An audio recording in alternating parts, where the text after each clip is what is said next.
Hello physios, I welcome you all to our channel Physiotherapy.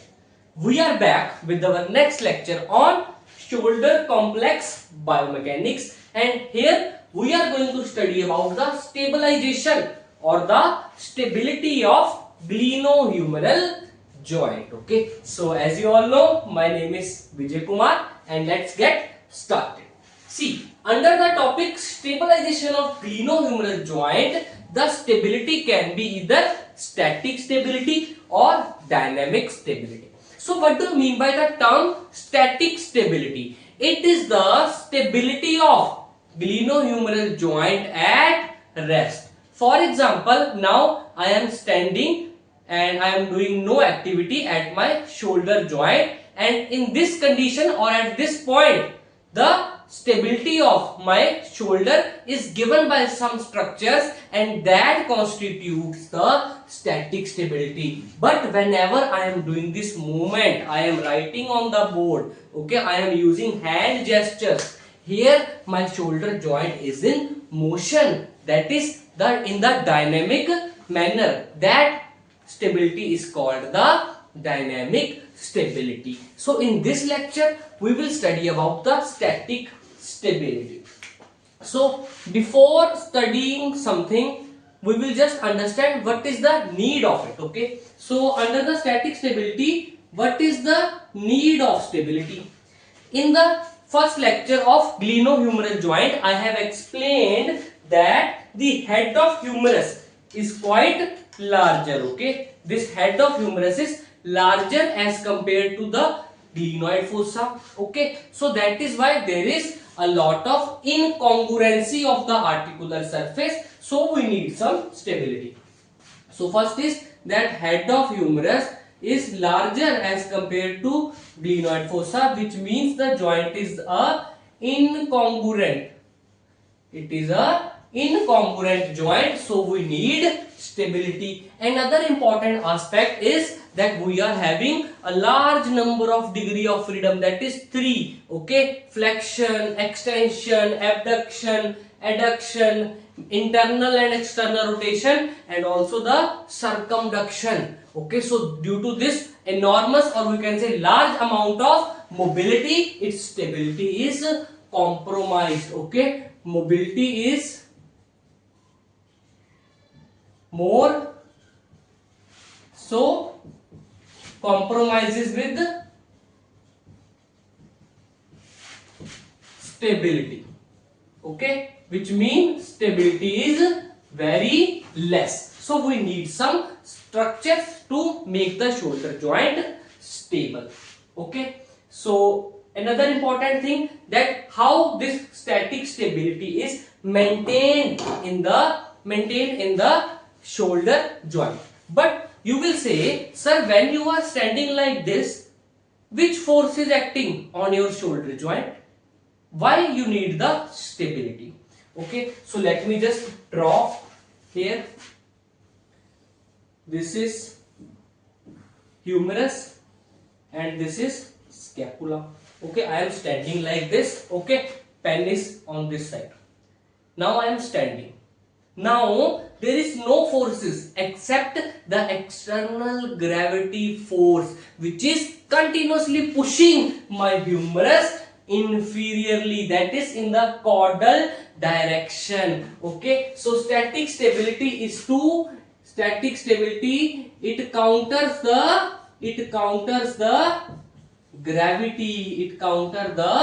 gravity. Okay, so stability is, we can say, needed when there is some force acting on the joint. Okay, so here in the static stability, I am saying the joint is not doing any function or any movement, but when I am standing, the gravity is acting continuously on it. So to counteract it, we need the static stability, and that static stability is gained by four structures or the four components. Okay, that I will make you understand now. First, second, third and fourth. Okay, see, now I will draw this.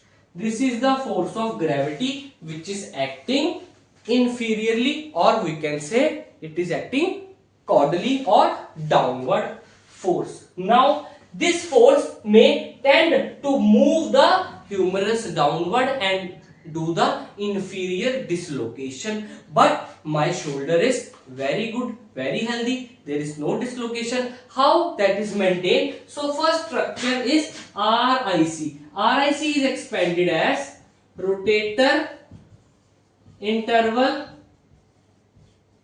capsule.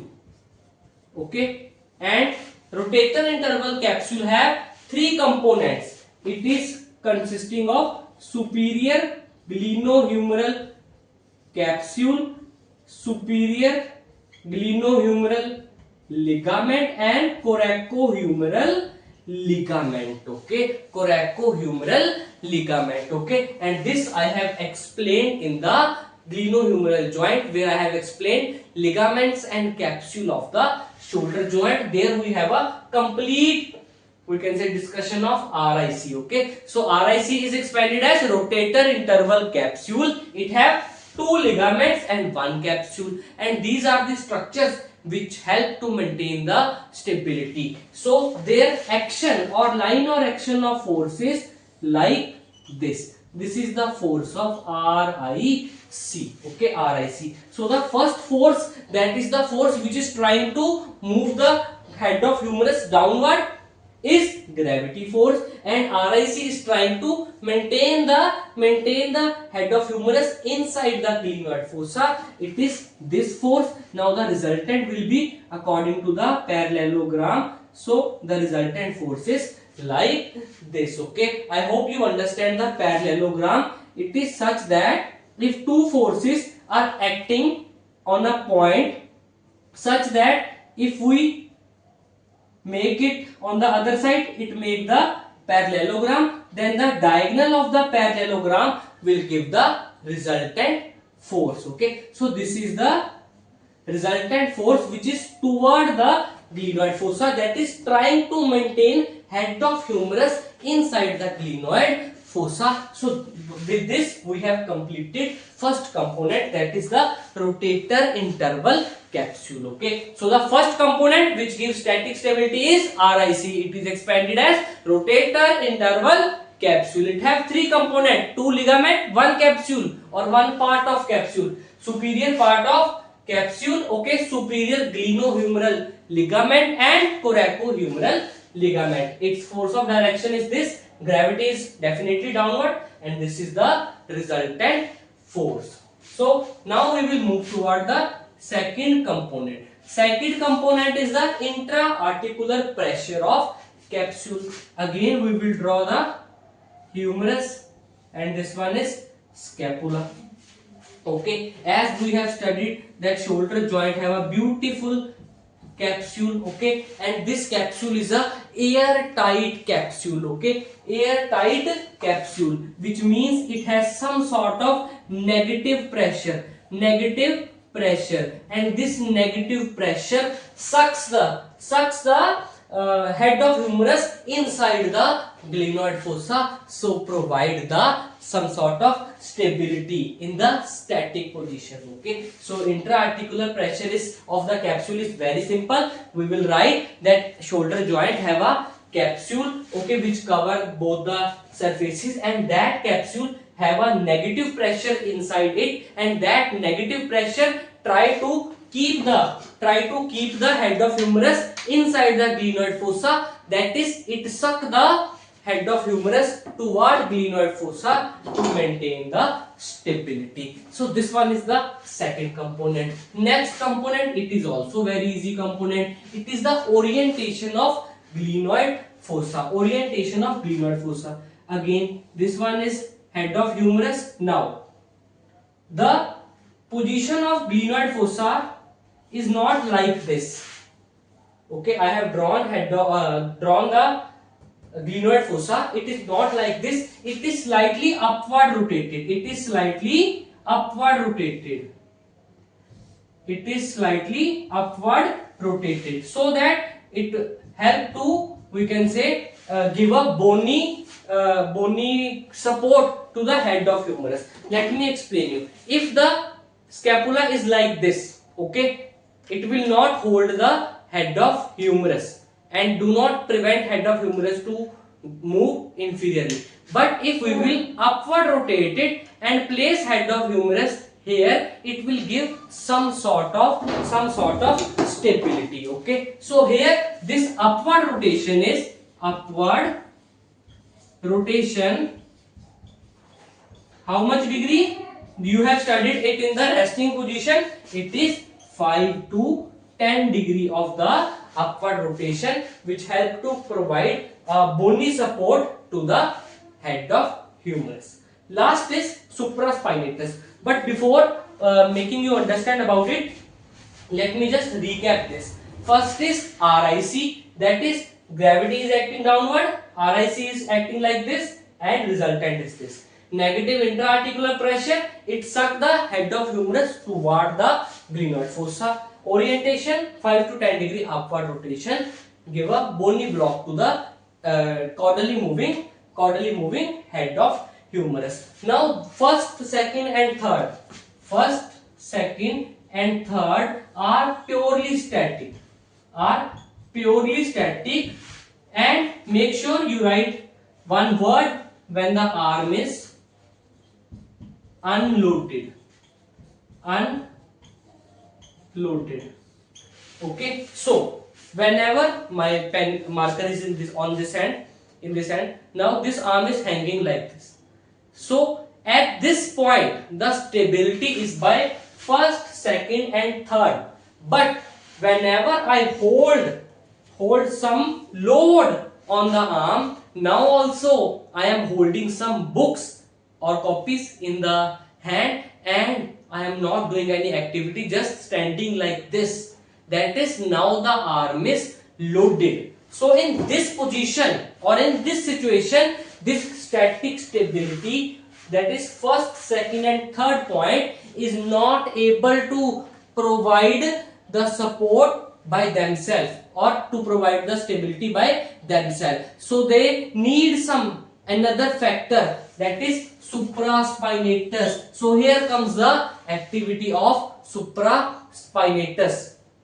That is, when arm is loaded, supraspinatus become taut. So supraspinatus, for the static stability by supraspinatus, condition is that arm should be loaded, okay? Loaded arm. Okay, now when the arm is loaded, supraspinatus have its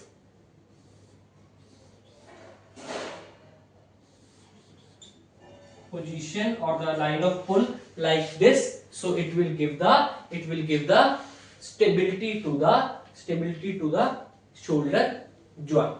Another important point which I forgot to explain is that under the condition when arm is not loaded, okay, this arm is not loaded, you will ask that why no muscle activity is there. Okay, because in this condition or in this position when the arm is unloaded, these three are able to give the stability to the shoulder joint. Also it work according to the conservation of energy. So our body tend to conserve the energy, that is to reduce the cost of energy to maintain the stability, and the muscles when the arm is unloaded are at electrical silence. Okay, I will write it here. When arm is unloaded, muscles are at electrical silence. Electrical silence means there is no activity or action potential. There may be some resting membrane potential, okay, there is no, we can say, EMG potential in them, so they are in electrical silence. Okay, but when the arm is loaded, the supraspinatus have to become active, and evidences are there that there is some EMG activities in the supraspinatus when arm is loaded, when we can say some load on the hand, okay, load in the hand which is moving or pushing the head of humerus downward. Okay, and clinically this thing is important in the patients of stroke. Okay, whenever there is hemiplegia, okay, one side we can say is paralyzed. Due to that, okay, the sometimes there is swelling in the arm. Okay, so if my arm is like what swell, okay, it will increase in size, increase in girth, so there will be some additional weight, and that weight is sufficient to produce the dislocation of the shoulder joint. So make sure in the patients of the stroke, whenever there is hemiplegia, okay, there is, we can say, paralysis of supraspinatus muscle and the other structures. So there we need to give the splint so that the shoulder is well supported, or we can say there will be dislocation. Okay, if we do not give the splint, there will be the dislocation, and one finger or two finger dislocation is common. Okay, we can say dislocation is like, we can measure it with the help of finger. Okay, so the head of humerus will move inferiorly and cause the inferior dislocation. Okay, so this is whole about the fourth component, and with this we are completing the static stabilization. Okay, so let's have a recap. What is the need of stability? Because head of humerus is large, then glenoid fossa, so joint is incongruent. Also it has enormous amount of mobility, so its stability is compromised. Okay, large mobility, so to counter it, also to counter the gravity. Okay, because it is pushing or moving the head of humerus downward. Okay, so first component RIC, line of action is like this, gravity is like this, resultant is like this. Okay, so negative intra-articular pressure, it suck the head of humerus inside the glenoid fossa. Then upward rotation 5 to 10 degree, give the bony block to the downgoing head of humerus, and when the arm is loaded, there is some electrical activity in supraspinatus, and it will we can say it will give the stability to the head of humerus and prevent it from moving inferiorly. Okay, and whenever there is clinically, when what I have explained, that there is stroke or paralysis, okay, and this, in that condition, when the arm is having some sort of swelling, it will increase the overall weight of arm, so that increased weight will not be tolerated by 1, 2 and 3. Okay, so which will cause dislocation. Okay, so make sure you give some support to the shoulder joint in that patients. Okay, with this we are completing the lecture. In our next lecture we will study about the dynamic stability of shoulder joint. Till then you keep on studying. Thank you to one and all.